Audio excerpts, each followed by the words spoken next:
Hello everyone, welcome back to my Dragon Quest VI walkthrough.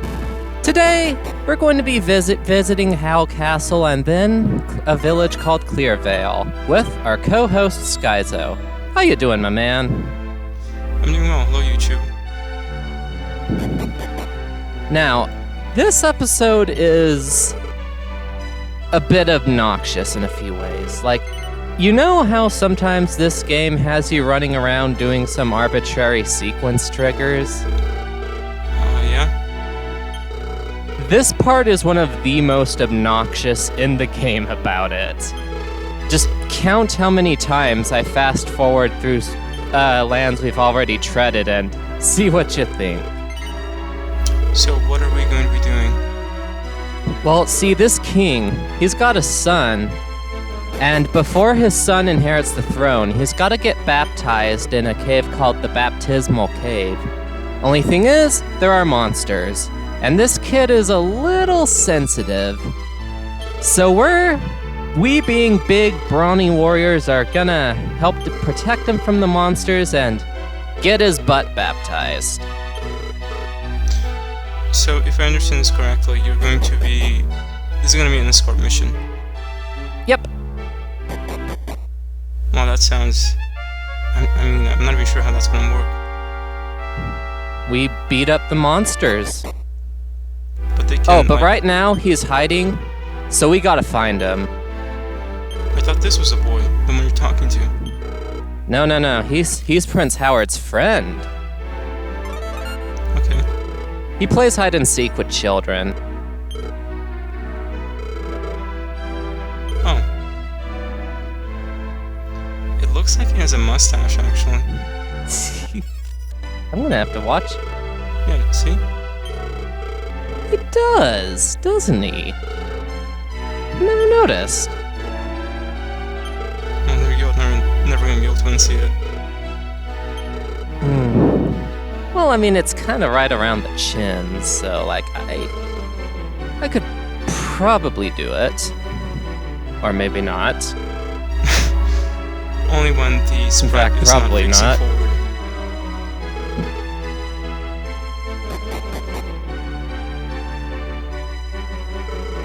Uh-oh, you forgot something. Translation, we're gonna have to find him again. So he's just playing hide and seek with us? He's trying to get out of going to the baptismal cave with the scary monsters. Okay, that makes sense. Oh, by the way, you got your mic real close to your mouth, right? Oh, yeah. Absolutely. Perfect. Why? Is there something wrong with my audio? Like, No. I just wanted to be sure. Okay. Like, because I don't hear anything wrong with your audio, but then I didn't hear anything wrong with it during the casino episode either. Wasn't until I got the audio that I realized, wow, this guy's dropping in and out. Like, the volume is just going all over the place. Sounds like standard Audacity to me. It's an audacious program, wouldn't you say? Well, yeah, it's a very good program, though. I'm gonna give it that. Very audacious, though. Very audacious, you're right. What happened to the child? He ran away from us again. Why is he... So he's just waiting, like, wasting our time? Yeah. Like I said, he really doesn't want to go in the cave with the big scary monsters. Wouldn't he want to, like, hang out on the carriage that we have? He has to go in personally to be baptized. Oh, okay. Now, here's an important game-related note. I am actually going to enter the cave at first with only Millie in the party. This is something exclusive to the Super Nintendo version, because in this version, all characters sort of have a unique set of slight resistances to certain sets of spells. The remakes took that out in exchange for just giving them all a blanket moderate resistance to the defense or Kasap spell, but here, like for example, Millie is completely immune to confusion spells. And this first trial right here, he is all about the confusion. Normally, you would go in with a full party, you would just get everyone all confused, and you would just be whacking each other upside the head over and over and over again. There would be so much time wasted as you're just say, "Come on, move it along already."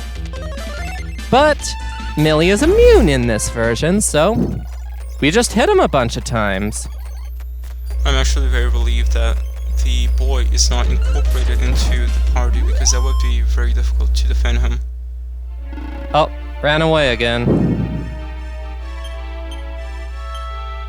Oh, that's why he was in the party? Well, he's in our party because he needs to get baptized, but he's not being very cooperative. No, I mean, like, does he appear in the battle when you fight No. monsters? Okay, that's good, because could you imagine just trying to defend him every turn?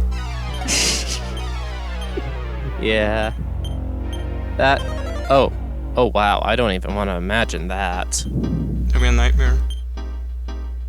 Yeah, especially since this cave at the very end features one of the hardest bosses since Murdaugh. Still not quite as hard as him, but there's a series of 3 trials. We beat the first one. The second one isn't that big a deal either, but the third one can be really tricky if you don't know how to deal with it. And you kinda want all 4 party members on deck to deal with it. Otherwise, it's just gonna take a long time to kill. So, from what I understand, the trials are based on status effects and things like that.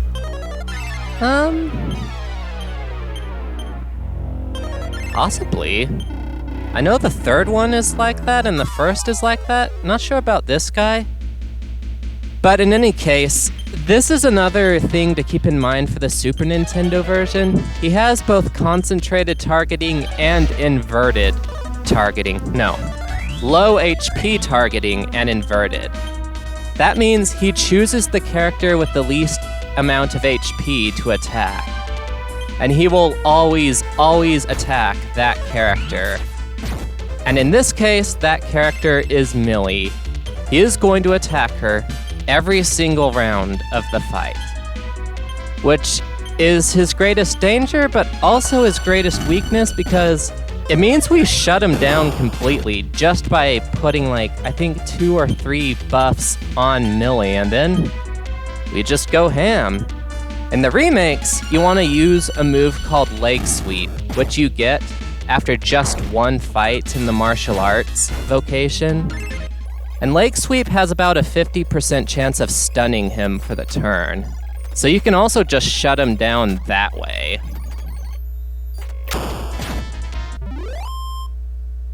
That was easy enough. What? That was easy enough. Yeah. Either way, he's not that tough. He's just be a little more careful in the remakes, I guess. Super Nintendo, this is one of the few fights that's actually easier in this version. The child actually reminds me of God of War, like the newest game that came out. Really? How so? Well, because he's how to explain it? He's like growing up. The game wants to convey that, and the story you have to, I think, get his mom's ashes up to a mountain, and he grows in his character development and whatnot. Let's see. Alright, so here is the hard boss of this dungeon. This is the 3rd test, and he attacks twice per round. And at the start of every round, he uses Kasap, which lowers your defense by 25%. Until, of course, he gets you to 0%, at which point he just uses attacks twice. And that's not something you want, because with no defense, he would do like 90 damage with a melee, or he could just use lightning to do about, I think, 35 to 45 to everyone. So what you want to do is you want to stack a bunch of buffs on Carver, and then for the rest of your party, you'll want Amos to use the equipment glitch every turn, and you want Rex and Millie to do it every 2 turns. Or maybe it's just Millie that does it every 2 turns. Either way, what you're trying to do is you want Carver's HP defense to be near max, so that way this trial never does switch to doing 2 attacks per round. He just does Kasap at the start of it all. And occasionally he'll get something called the Bound spell on himself as well. That negates a spell that you throw at it. So every time it does that, you'll want to use Poof on him, or Surround, or Dazzle, or something that won't be reflected back at you. That will make it so that he might waste another turn casting it once again. And from there, you're just kind of using Focus Strength plus a Double-Edged Slash with Amos. And for Carver, you're using Double Up, I think, in order to do maximum melee damage. What's likely gonna happen is that Millie's gonna die, and then Carver's gonna die eventually as well. And just like with Jamiris, that's gonna leave you with just 2 party members, which is the max amount you can consistently keep alive, with only the Gent staff and not a lot of dedicated healing. You following all this so far, Skyzo? Yeah, this seems like a pretty, well, not too challenging, but seems like a fight you should be most cautious on in these trials. Yeah. And you know how you asked me, like, before you even came on, whether or not I used, like, abusive gameplay and the like? And, like, the equip glitch was the only thing I could sort of think about? Yeah? Well, the thing of it is, like, you don't need it in order to win. Like, you could just go really, really slowly just by casting buff on, say, Amos or Carver over and over. It's just, this fight's already taking a long time, and using the equip glitch to reset your defense back to normal helps so that you can spend more time attacking, and less time, well, just preemptively healing yourself. So that's why I'm okay with using it here. I wonder if you can cheese this game by overleveling. I wonder if that's an option. Not overleveling. You can do it with a lot of job class grinding. It's just, you don't actually get that many stats from leveling up. You get most of your strength from the job class system. Also, one other thing I would like to point out, as I mentioned before, you have moderate resistance to Kasap in the remakes. So the thing that makes up for not having the equip glitch is that Kasap just won't land on you as often. So it's not, I don't think it's any harder in the remakes. So don't worry about that if you're playing along. Wait, so we already beat like the whole thing? That was pretty quick. The 3 trials, and that was 3. I mean, I thought there would be like a boss at the end. I think that was the boss at the end. It was over so quickly. I guess I didn't register it. Yeah, I can see that.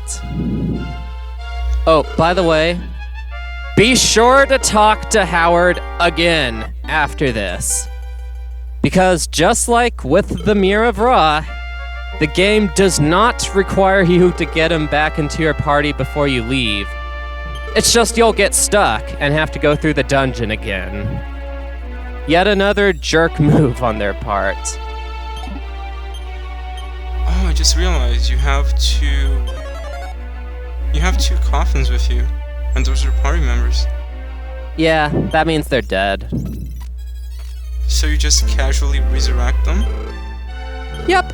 Just go to the church, pay some money, and poof, good as new. Imagine if you could do that in real life. Oh my god, that's so ridiculous. Actually, Dragon Quest V had a really hilarious line in relation to that. I think it was added in the localization since they were trying to be all cute and everything. But instead of being married till death do you part, it's till you get resurrected at the church. So does everyone in the universe, get to live forever if they get resurrected? I guess if you think about it that way, yeah. I'm not sure if it was just like a one-time gag or joke, but either way, it is really funny. It is pretty funny. But then, if you think about it, then how old would you have to get to not be able to be resurrected again because age still exists? That's well, maybe the idea is that at some point you just get so old that you don't want to be resurrected again. Like you get, what do you call it? Alzheimer's, creaky joints, your teeth fall out. Maybe at some point it's just worth it to just move on.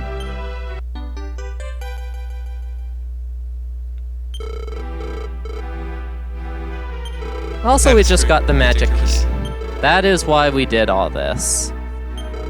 What did you get? A magic key? What did you say? A magic key. It allows you to open stuff you couldn't do before, like that red door. Now, this spot I'm standing at, it's where another tiny metal is, but it's also where you can recruit a free party member in the remakes. He's called Goowain, and he's a slime knight. In this version, you have to recruit him with a high enough level monster tamer from a random location, and that's something I didn't really get into since it's exclusive to the Super Nintendo and mostly isn't relevant. But in the Super Nintendo, the monster tamer, there were certain monsters that if you encountered them in a certain place, you'd have like a 1 in 16th chance of recruiting them if you killed them last, if you had a monster tamer in your active party at the end, and if they had enough stars. But it was only like 32 out of all the other monsters you could fight. So it was, and there weren't a lot of hints given as to which ones you could actually recruit. So for the most part, it was just sort of an afterthought of a game that, once again, tried to squeeze every single idea they had in their brainstorming session. Which is probably why they just streamlined it and just said, okay, good monsters, we'll just put them in random towns and you can just find them and talk to them that way. That seems pretty cool. It seems like I guess a more brutal version of Pokemon where you can lose your party members? Something like that.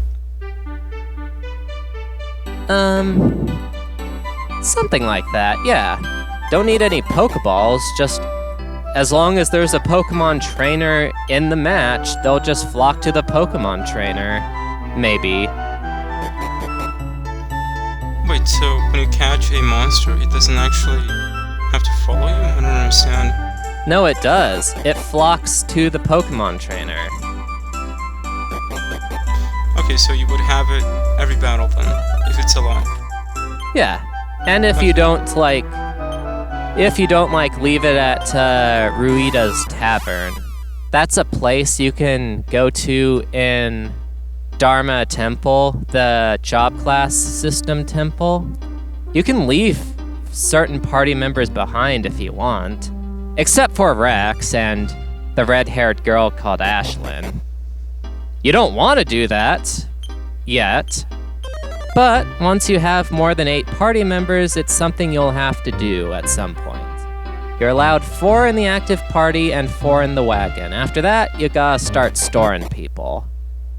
That's actually part of the reason why the monster recruitment thing isn't really all that important. It's just, a lot of them have too low of a chance to join your party, or they have a good chance, but they're really weak, or they get obsoleted by future party members. Like, there's only like 2 in the entire game that are worth the time it takes to get them. And I'll show them off. One's relatively quickly, one I'm not gonna get until we're in the post-game. So is there a monster that, from those 2, well, you said that they're worth getting, but are they better than the base characters that you can get? In some ways, yes. Like, so, if you'll read the description of this series of videos, one of the stipulations is that I have to beat all the mini-games on their highest setting. One of those mini-games is something called the Slimopolis, or the Slime Arena. I need a slime monster that can enter that tournament and participate and clear all the levels in it. So I need at least 1 slime monster. And that slime monster is the Slime Knight, Goowain. Now in the remakes, you can just recruit him for free at Howl Castle after doing all the trials, so it's easy there. In this version, we have to find him on the overworld, which we'll cover later. Now, the other monster that's worth it is Healy. Now, Healy makes the game a lot easier if you can get him. He has something called multi-heal, which heals everyone in your party, including those in the reserves, for around 100 hit points worth of health. And what I like to do with that is I like to also teach him something called Kafrizzle, which he learns in the Armamentalist vocation. More on that later. And give him this post-game piece of headwear that lets him cast all spells twice. So he can cast Kafrizzle twice for around 100 damage per fireball, or 200 per fireball, and multi-heal twice. Like, he's really good. Only thing is, he's a little frail, so he can't stand up for himself in the slime arena. So those 2 are the only ones I'm going to bother with. All the other monsters, whatever. So from what I understand, once you have the special headgear, you can heal everyone in the party for 200 health, which seems like a lot to me, since at the moment you only have, like, I think your highest, the member with the highest health has like 115, so you would be full healing the party every, like, that just seems... Turn. Every turn, yeah, it just seems pretty broken. Well, it's in post-game, so... Okay, fair enough. Alright, now let's get this Shard of Courage. And then we're gonna give it to a dead little boy's parents, because that's something that their child always wanted, but they never got. We're sort of honoring his memory that way. And then something special is gonna happen when we do that. For now, we're just sort of going out of our way to do this out of the goodness of our hearts, but you'll see what happens. Why didn't they just resurrect the child at the church? That is a really good question. I will get back to you once I know the answer. Okay, fair enough. Also, I really like the way this game implemented climbing. It's pretty cool and smart. It is, isn't it? Yeah, we just I like the fact that it's not all slow and everything. Yeah, you'd think it'd be slow, like you're climbing, but I guess it realize it would be tedious. Indeed. Also, here's the parents now. What you're supposed to do is visit this church first, and then that's how you would know to climb that mountain and do all that, but we're efficient. We decided to climb the mountain first, then take care of everything in town in one go. I like how the father just has this ridiculous helmet for no reason. It does look like a helmet, doesn't it? Is it a helmet? It's supposed to be a sort of turban thing that popes sometimes wear. Like, you know, the hat that's like a cylinder. Do you know, what do you call those again? There's a name to them, but I don't quite remember right now, but that doesn't look anything like that. Also, is that the grave of the boy that I saw? Like, Yep. the dog and whatnot? Yep, right outside their house. Every day they walk by it, they just see the grave of their little boy. Yeah, just why not put a constant reminder of the death of your child right outside the house? You got me on that one. Although, something that I wanted to say is that even though this game tries to squeeze in everything it can, I think it does a pretty respectable job of doing all that. Could you imagine just being a programmer and trying to implement everything that is in this game? That'd be a lot of work. It is. Definitely had a lot of love put into it. And, you know, it's like my favorite Dragon Quest game for a reason. Dragon Quest IV is a close contender, and it's a lot more streamlined. It doesn't have any of the rough edges, but on the other hand, it being so straightforward is also why it's second favorite rather than the first, you know? Well, I think that's more of a preference, since, in my opinion, if a game is more streamlined, that gives the developers more options, and so you can do more things, but I can see that. Also, why is he levitating? You'll see. But yeah, like, technically speaking, on a pragmatic level, the fourth is better, but I like playing the sixth more. Also, we're in bed. Weird things happen when you sleep in beds in Dragon Quest VI. What the hell is happening? Well, there's a little boy there, and, oh, hey, John! That's the kid that died. What? What is he doing here? Find out next time on Dragon Quest VI. Have a nice day, and God bless y'all. Okay, see you, YouTube.